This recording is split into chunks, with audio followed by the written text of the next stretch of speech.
All right. So I'm here with Alice. Hi, Alice. Hello. Alice is in England Yes. from across the pond. And I wanted to get Alice on here because her and I connected a lot when I was traveling. Like you guys know, I was in Thailand and Vietnam for a couple of months, and Alice was also traveling at a similar time. And so we were kind of talking through social media about traveling, and she was saying that she has, over the past year, really worked on her relationship with food, starting with taking the intuitive eating challenge last year, and was just commenting that she was experiencing food while traveling in such a more fun and free way. And I just thought it'd be cool to pick her brain and give you guys another perspective on how to handle food when traveling, and just for you guys to hear about how Alice has gone through completely transforming her relationship with food. It's a pretty amazing story. So, welcome. Thank you for being here, No giving us problem. your Thank you for having me. time. Yeah. So, why don't we jump right in and just, I'd love to have you share with people what your relationship with food has been like over the years and in your past. So, Okay. tell us a bit about that. Okay. Um, Ever since I was really small, I always felt that I looked very different to other people. I'm really, really tall. I used to feel really like self-conscious of that, and looking back at old photos of me, I'm physically like hunching, and I never realized that was something I did. So it was something that I was really, really like aware of. Um, and it wasn't until I was about 14, 15, when I started actually thinking about food, I guess. Like, I wanted to be healthier, I wanted to lose weight, and I started getting quite curious about it. And it was the first time I really realized that I could do something about like the way my body looked. Um, and I went on a diet with my parents because they wanted to lose some weight. And I think that was the first time I ever knew how much I weighed. Like, we all weighed each other like together at the start, and Hmm. it was really exciting. We were all going to do it together, um, and we did do it for quite a while. And it was so restrictive and bland, and it was, yeah, it wasn't a good place to be. We weren't eating very much at all. And that was when I started seeing food as good and bad. Like, before, I'd never really considered that. And then this whole other world of like calories and foods you could have, foods you couldn't have, like it, that was just everything I knew. Suddenly I wanted to learn like so much about it.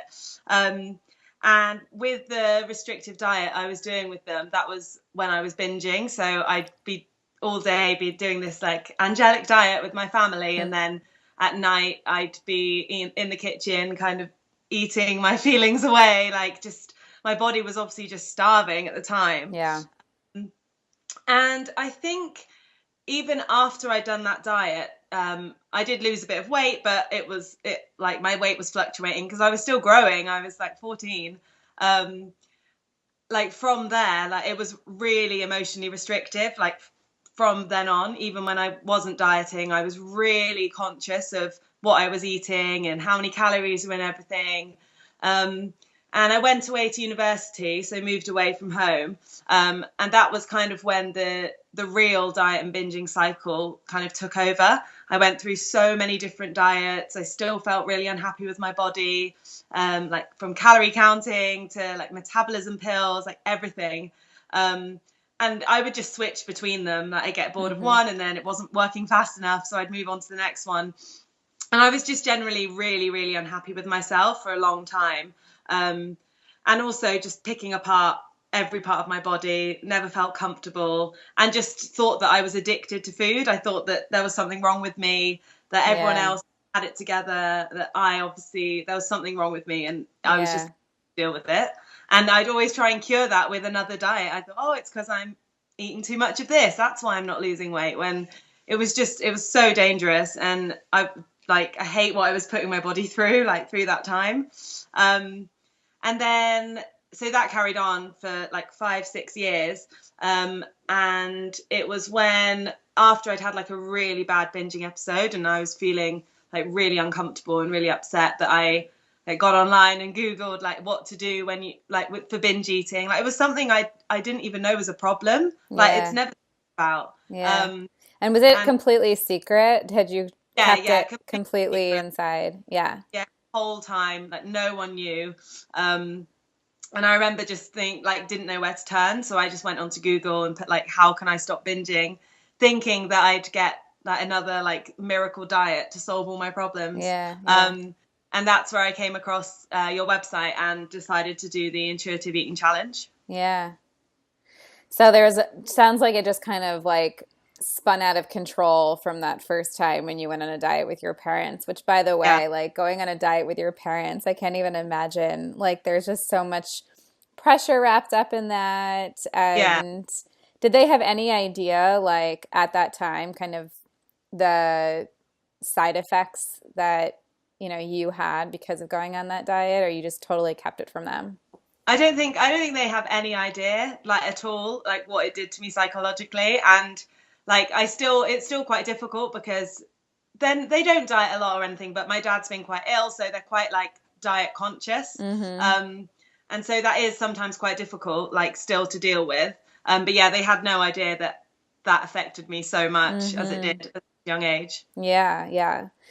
And so then you found the intuitive eating challenge. And what was that like for you to kind of, read about it? Because it sounds like, and for anyone who's done the intuitive eating challenge, it's all about, getting like feeling more free and liberated around food. And that's very different from the diet structure. So for you, coming from years and years and years of dieting, what was that Yeah. like when you were kind of dipping your toes into the world of intuitive eating and starting to explore that? And what about it really appealed to you?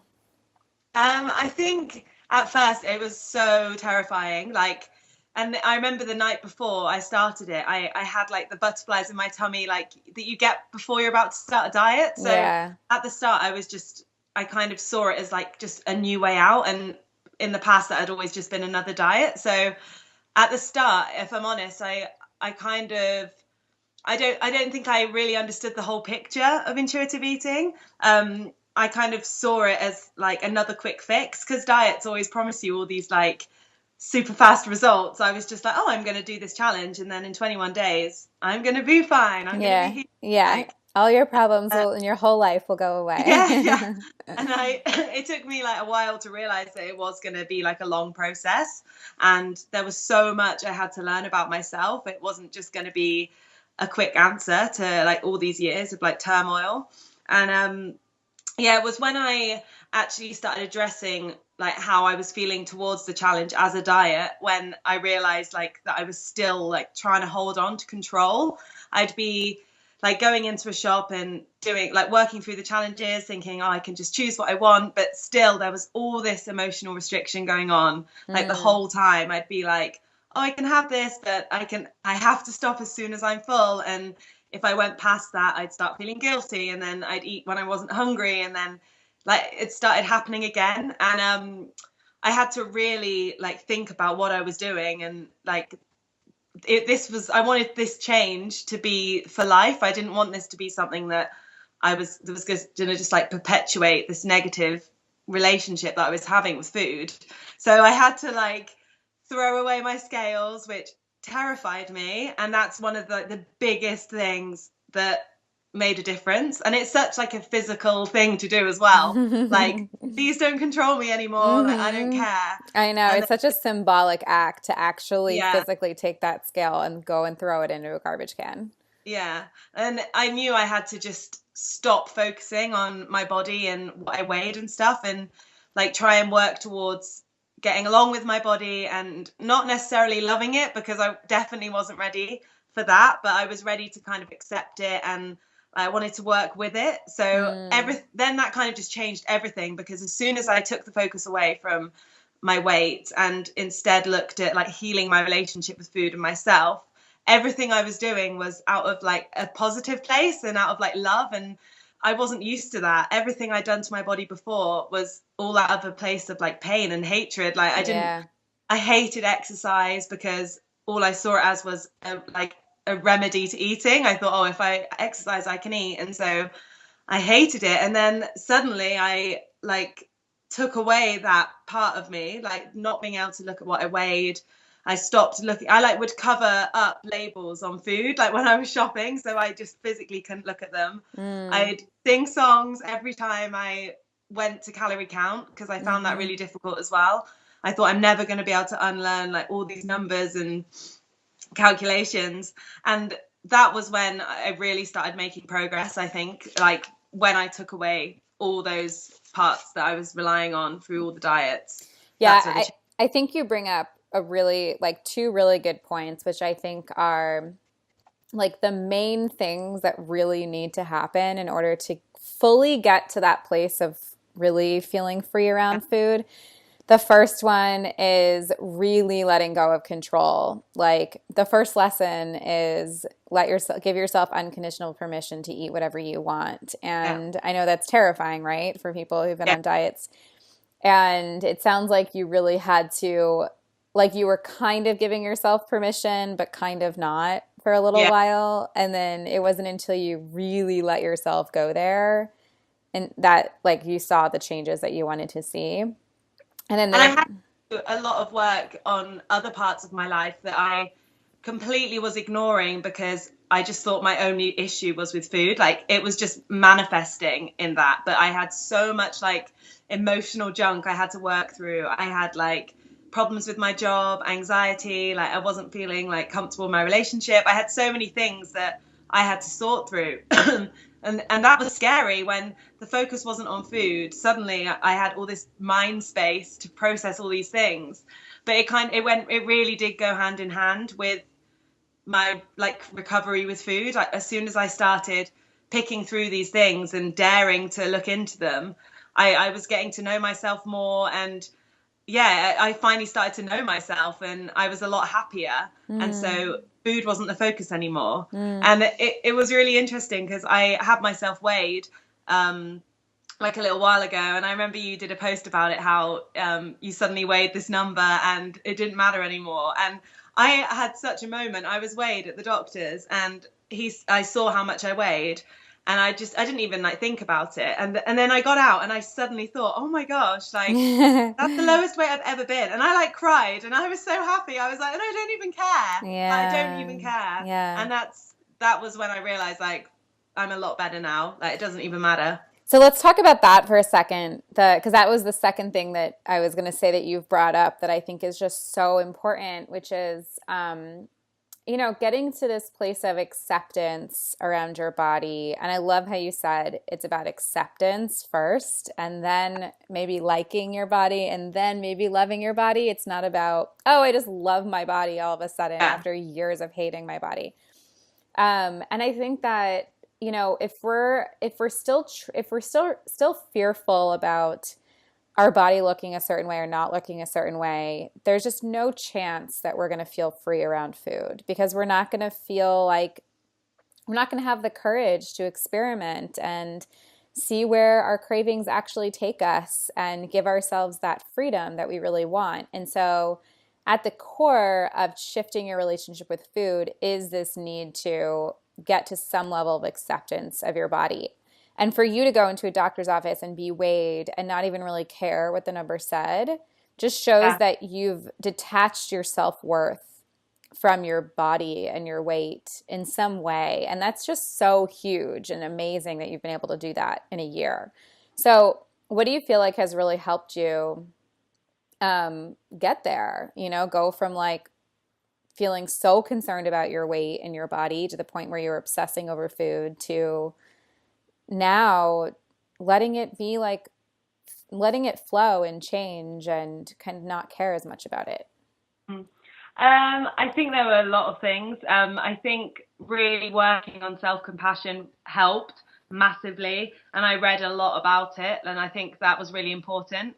Um, and also just trying to look at my body in a completely different way. So before it would be like all about how it looked, and then I would try and like think about what I was thankful to my body for. And I did so many like journaling exercises where I'd like write a letter to my body or like I'd thank it. So I would journal each day about what I'd done that day, and then I'd like actually thank my body like in writing. Hmm. So like in before I'd be like, oh my gosh, my legs are like, my thighs are huge, and now I'm there writing like, I'm so thankful that I have legs that work and can carry me to like visit my friends and stuff. And I think that made a huge difference because I've been so focused on the way it looked that like our bodies are amazing, and Mm. I wasn't paying any attention to it was still there for me after everything I'd put it through. So that was really, really important. Um, just like actually befriending my body and being thankful to it for what it's done for me was a massive step. Hmm. um Hmm. yeah, so that was probably the biggest thing. Yeah, yeah. And what about, I know you've mentioned to me before that kind of opening up and sharing with people in your life was also something that really helped you in your process of healing your relationship with food. Can you tell us a little bit about that and kind of how that maybe, I think, took away some of the shame that you felt Mm. around Yeah, food? because I think for years it was so like literally no one knew, and it was just like a secret, and it's really crazy because I guess when you have like a secret, it's quite exciting. Like you're like so consumed in it, and I when I decided to like open up about it, and like food just has become a bit boring now, and I got really frustrated with that. That's a side note. Like when food like wasn't the center, I was like, oh my gosh, like I need other excitements now, and that was amazing, like being able to fill my time. Anyway, that was a side note. But yeah, I told my boyfriend. I hadn't planned to tell him. We were having like a big chat about loads of other stuff, and I was just like, I'm just gonna say it out loud, and it was the scariest thing ever. And like, yeah, I was absolutely petrified. But as soon as I'd said it, and he just was like that's fine, like thanks for sharing that, like, and was so just nice about it, and it didn't even bother him. I thought it was like this horrible secret and everyone's gonna think I'm like a monster. um and like, yeah, it was the most freeing thing, just to it was just like a weight off your shoulders when you're feeling really anxious about something and it gets taken away. And I didn't realize how like what a big hold it had on me. Yeah. um and then sharing it is like that's like the best thing to do because it's out there then, and as soon as it's not a secretive behavior and you're fully allowing yourself to enjoy food, you're being open about it, like the binging, it just starts to decrease because you don't need to do that because you're being so open about what's going on and you're enjoying the foods you want to enjoy. And so Yeah. yeah, I definitely think if you can open up to someone or can tell like a friend or anything, it would really helps putting it out there and not keeping it in anymore. So speaking of binging, because that's such a painful and horrible thing to be going through, and I went through it for years and years, and it's just like just the act of binging is such a, you just feel so bad about yourself when it's happening and so out of control and like something's wrong with you. And most of the women who you're in the intuitive eating challenge group, you see like most of the women struggle with binging. Most of the people who come with me struggle or come to me struggle with binging. So, if you were to kind of sum up the main things that you feel like really helped you with that specific aspect of it, so it sounds like one was talking about it and sharing and releasing some of the shame around it. Another was probably getting to a point where you felt a little bit more comfortable in your skin and like more Yeah, accepting of your body. Anything else that comes to mind that was really pivotal in you changing that specific behavior? I think like every time that I felt I was going to binge, I would just make the biggest effort I could just to like stop in that moment. And even if it was just to take like 5 deep breaths. And then I said to myself, if I still want to eat that, then I'll have it. But I need to just take this minute. And so many times I would do that. And then I was really grounding myself and I didn't want to. And Mm, then other times I would, but I would my whole kind of reaction to binging changed, and then the more loving I was towards myself when I had binged, like the it like lessened so much because before I would have a binging episode and then wake up the next day and feel horrible and then restrict and be like, I'm going to start this diet again, and then go and run like 5K because I had to work that off, and then would just binge again because I was so unhappy. And like if I ate a slight thing that I labeled as bad, I wouldn't be able to stop. right. And shifting from that to okay, like that's happened, like but I'm okay and I'm gonna listen to my body today, and I'm going to get back into listening to my body, and I'm going to do something that I like want to do today, and just really just allowing that it happened and thinking about it and then moving on from it, like made a huge difference to kind of, Yeah. and it took time. Like I remember I'd go like a few weeks or a few like days even at the start, and then a few weeks, and then it would just lessen, and that whole secretive part of it was just breaking because I told people it was going on. I was reacting lovingly to myself when it did happen.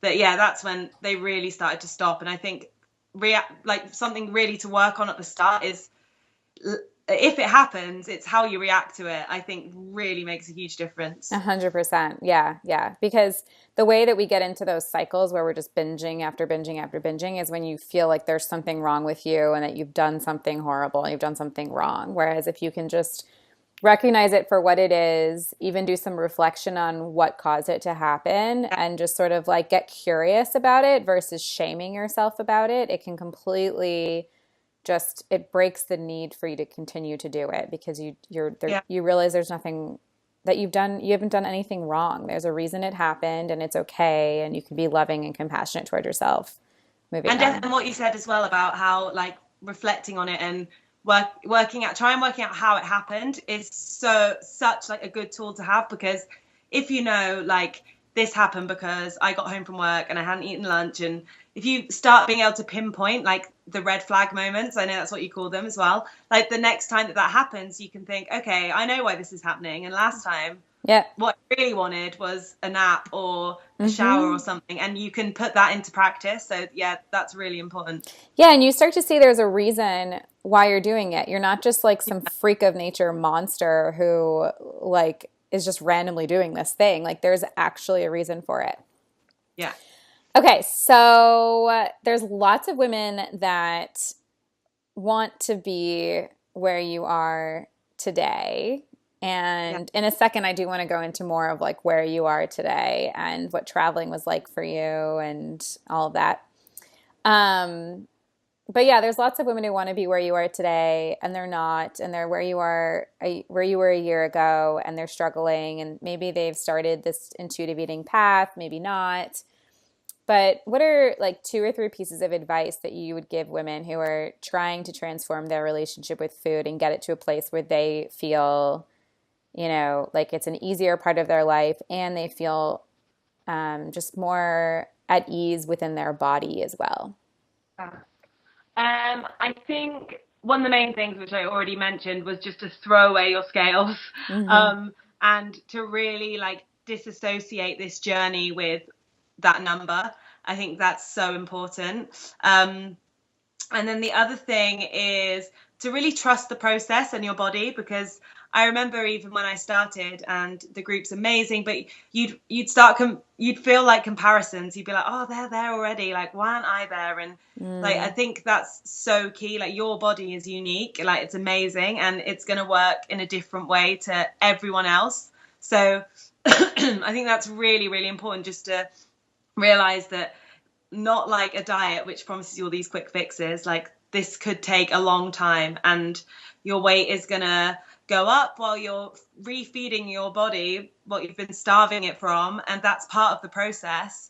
And you have to go through that. I know, like, you get to that point and that's kind of like, oh my gosh, this isn't working, I need to go on another diet. But that is the point where the real progression can be made. And yeah, I think just riding the waves, kind of just really trusting it and keeping going and keeping working to get to know your body is so important. Mm. Um, and the other thing is to take a look at like what and who you're surrounded by. Like I mentioned, that a lot of the reasons I had issues with food was it was covering up other things that I should have been focusing on and needed to focus on for my own well-being. So I think that's really important. Like, be prepared to just be really real with yourself. And is like your job serving you? Are your friends serving you? Are they putting like a positive input on your life, or and just really like reevaluating just every part of your life, because this is a real chance to take a step back and look at what you're doing and seeing if it's serving you, because if food's gonna become kind of neutral, you need to make sure that everything else around you is exactly what you want it to be. Um, Isn't it yeah, insane how our relationship with food can is like a gateway to us looking at our entire lives and changing so many things in our lives? Isn't that insane? It's yeah, like I never knew that when like, 10 however many years ago when I started all of this that it was just going to completely like blow my life wide open in the best way possible, but it's very real, like you yeah. said. It is. Yeah. So, what is everything like for you now? Now that you've kind of come this far and you've gone through everything, what is food like? How do you think about it? What is your experience like now? Yeah. Oh, it's completely different. I'm so much happier in my own skin. I'm like just reacting to like my body. So if I feel hungry, I'll eat. Whereas before I'd be like pre-planning what I was going to eat at 12 o'clock and 5 p.m. Like everything I'm doing is like just in response now, which is amazing. Like I feel so much more like alive. Like I'm not wasting time panicking about what I'm going to eat and when I'm going to eat and what I can eat. Um, I have so much more time to enjoy different things now. I'm taking up more hobbies. And I'm such a better person. I'm not like people say like, "Oh, you're so fun." Like it's so good now that you're not like panicking about all these like you haven't exercised or you're not eating the right sort of things. Like I think my whole personality is different now. I'm so Wow. much less anxious. I'm a lot more open with people and yeah, just feel really free. I think free is the best word for it. Oh my God, I love it. I love it. Yeah, because like when you're worried about food all the time in your body, it's just constant. Like it's Yeah. just all the time. Like I remember it was just all the time on my brain, and it's Yeah. a huge Yeah, weight. be like, what am I going to eat? Okay, now I'm eating it. Now, how do I feel about what I've eaten? And now what am I going to eat next? Like, my whole life was just on this schedule of whether what I was thinking about eating, what I was eating, and how I felt about that. And it's exhausting. It's so exhausting. Yeah. So tell us about traveling. So you were in Portugal Yeah. and you were there for a week. Yeah. A week. And tell us what that was like to finally be able to travel and enjoy the food and not have to worry about anything. Tell us what that was like for you. Yeah, it was the best holiday ever. And I think I mentioned to you on Instagram, it really was the first holiday I've had where I haven't had weeks of panic and anxiety about what I was going to eat. So that it was really scary. And like before, thinking about trips in the past, I'd plan everything. I'd plan like where we were going to go, like what we were going to eat, like what time we were going to go to here. And I'd go on these holidays and I would just rush through it all, like sticking to this agenda, and I'd be exhausted. Like I'd come back like so tired and I'd get really stressed and yeah, it Yeah. just wasn't fun at all. Um, and yeah, this time it was just so different. Like, it was absolutely amazing. Like just doing the whole trip intuitively. So I didn't plan anything, like apart from obviously where we stayed.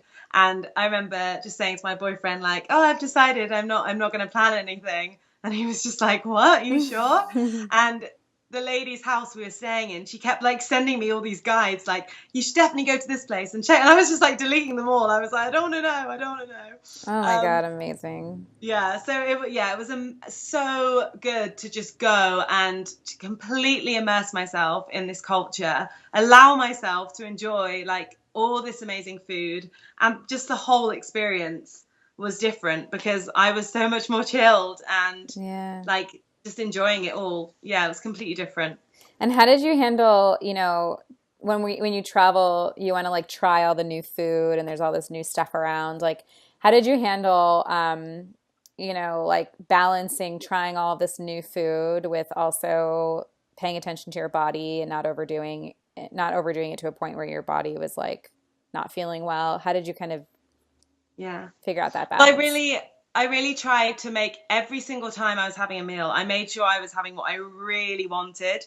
I think like it's hard when you first start doing intuitive eating because you think, right, I always need to make sure that I'm like really calm when I'm eating and I'm eating exactly what I want. And it's like all these pressures you're putting on yourself, and real like relationships with food aren't like that. Like sometimes you can't create this like serene experience.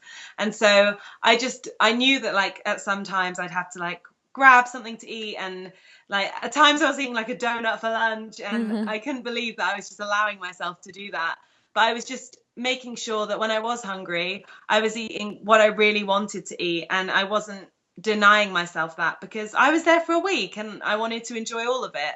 And knowing that you'd fully given yourself permission, so you're not physically restricting anything, you're not emotionally berating yourself, like giving myself that permission to have what I want. I was having what I wanted, and just that act alone, like I would naturally was listening to what my body wanted and stopping when I was full, and then if I was hungry again, I had something else new I could try. So I think, yeah, just giving yourself permission to enjoy the whole experience and making sure that what you're eating is what you really want to be eating is really Hmm. important. Hmm. Love it.